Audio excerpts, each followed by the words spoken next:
Otra diferencia fundamental es la constitución de clases sociales luego de del desarrollo de la revolución. Ustedes saben que en la Unión Soviética, después de la Revolución Rusa, se abolieron las clases para la existencia de una clase única, que es lo que se considera la clase proletaria, la clase de trabajadores. Son todos trabajadores. Más allá de la actividad que se desarrolle, no tenemos diferencias de clases, sino que todos pertenecemos a un mismo estrato. Lo que dice Mao es que esto ha generado el efecto contrario en la Unión Soviética a partir de la evidencia que ha recogido en base a todos estos años del desarrollo de la Revolución Rusa.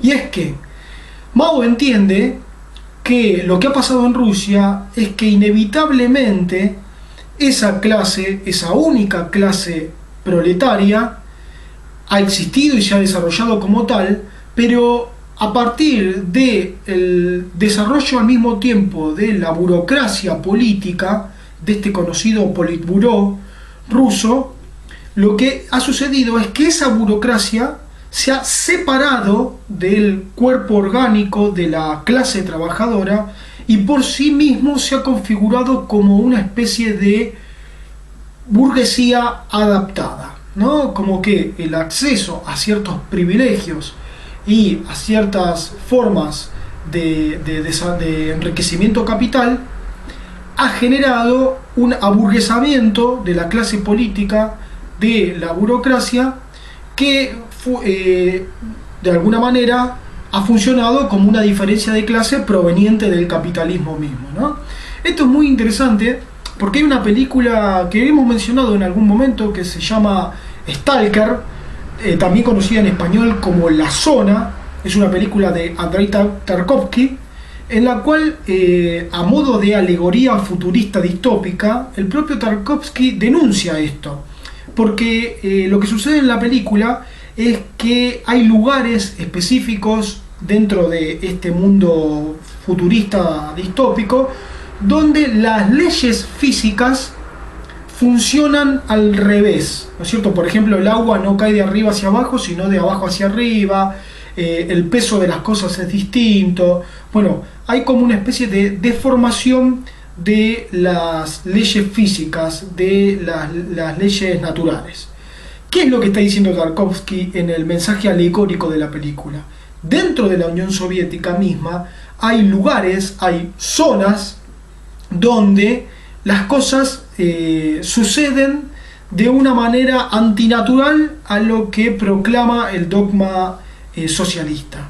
¿Qué es lo que está hablando? Bueno, cómo dentro del comunismo mismo, dentro de la Rusia comunista misma, existían esta especie de zonas que de alguna forma pertenecían al dominio de la burocracia, de esta clase política, en las cuales se ejercía el capitalismo más salvaje, el capitalismo más dogmático, heredado de la posibilidad de poder hacer lo que otros no podían hacer, ¿no? El acceso a ciertos bienes, a cierta información, a ciertas formas de desarrollo.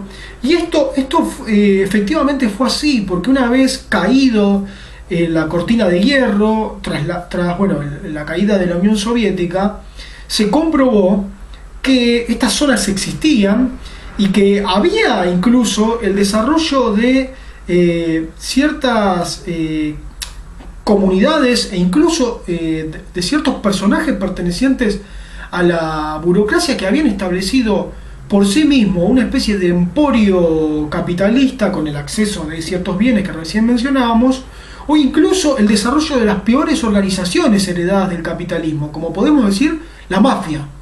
La mafia es una organización que de alguna forma es hija del capitalismo, a partir que solventa su existencia y el desarrollo de sus relaciones y la estructura de poder, es decir, una mafia es poderosa por el acceso a bienes y dinero que tiene, o por el intercambio de esos bienes, como una especie de mercantilismo de trueque, ¿no? Esto se ve muy claro en El Padrino también, cuando el personaje de Vito Corleone inicia su carrera como mafioso intercambiando favor con favor, ¿no? Quizás ahí es un poco más simbólico, pero a lo que vamos de la mafia es como este código se establece a partir de una especie de trueque en bienes, en dinero, ¿no? Obviamente en la actualidad ya estamos hablando de que este intercambio es de dinero. Bueno, lo que se comprobó tras la caída de la Unión Soviética es que estas zonas existían y que esta especie de clase burguesa ya estaba enquistada y desarrollada dentro de la misma Unión Soviética, que se suponía comunista, al punto tal que la perestroika, ese proceso llevado adelante por Gorbachev en la década del 80, no fue otra cosa que el blanqueamiento de esta clase burguesa que ya se había enraizado, desarrollado y extendido incluso más allá de los propios funcionarios políticos. Una especie de blanqueamiento fiscal, diríamos actualmente. Bueno, en ese caso fue un blanqueamiento clasista llevado a cabo por la perestroika, que terminó desbaratando lo que era la concepción comunista de clase única. ¿Qué es lo que dice Mao al respecto? Dice, en la China comunista no va a haber clase única, van a seguir existiendo las diferentes clases, porque justamente a lo que quiere arribar es que la lucha de clases es la que va a determinar la imposición del modelo comunista, no la imposición del modelo por sobre la lucha. De alguna forma entiende que si el proletariado se va a configurar como la clase única del desarrollo de la humanidad a futuro, esto va a ser por el resultado de una lucha real dentro de una sociedad con un esquema comunista, ¿no? Como para que se entienda, el comunismo no debe abolir las clases, según Mao, sino debe proponer las bases para que la lucha de clases se decante en favor de la clase única. Al revés de lo que es el mundo, ¿no? El mundo generalmente capitalista propone un modelo de desarrollo capitalista, es decir, un modelo donde la clase que se entiende debería triunfar es la clase adinerada, es decir, que los únicos que quedarían en pie luego de ciertos años de modelo capitalista serían los que tienen poder adquisitivo, algo que vemos está pasando. Acá sería al revés, los que quedarían en pie, la clase que quedaría derivada de esa lucha de clases va a ser la clase trabajadora, a partir de que el Estado va a proponer la victoria de esa clase, pero no por imposición como lo hizo el comunismo soviético, sino por desarrollo lógico, diríamos. Esta es una de las diferencias fundamentales, porque Mao entiende que la imposición de una clase única termina generando lo que sucedió en la experiencia soviética. De hecho, en el 20º Congreso, el Congreso que podríamos decir es el quiebre definitivo que atomizó al comunismo en diferentes facciones, pero sobre todo en esa división clara entre el comunismo soviético y el maoísmo. En ese 20º Congreso, Mao dijo lo siguiente, les voy a leer textual, ¿no? Él dijo exactamente esta afirmación. La Unión Soviética se había transformado en un país que él llamaba social fascista.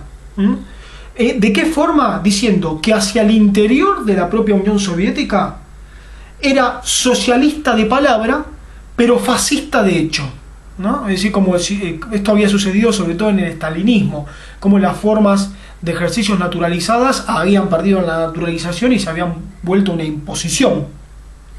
Y dice, y es social imperialista hacia afuera, hacia adentro social fascista con el control interno, y social imperialista hacia afuera. Es decir que socialista de palabra, nuevamente, e imperialista de hecho. Cuando está hablando de imperialismo de hecho, está hablando justamente de una crítica al imperialismo capitalista, ¿no? Como, de alguna forma, establecer la autodeterminación de un país a expensas del hostigamiento del resto de los países, ¿no? de la conquista y del dominio, acá sobre todo económico, político, de los otros países. Ese es el imperialismo norteamericano, ¿no? Que de alguna forma disuelve o disolvería el lema internacional del comunismo, que no entendiéndose a partir de los principios marxistas y luego desarrollados por Lenin, el comunismo no debe quedar encerrado en la frontera de un país. El ideal del comunismo es generar vías de acceso para que el desarrollo sea global. Por eso el himno comunista se llama La Internacional. Bueno, Mao criticaba duramente diciendo que la Unión Soviética se había transformado en un país que ejercía el imperialismo de la misma forma que los países capitalistas en su desarrollo de fronteras para afuera.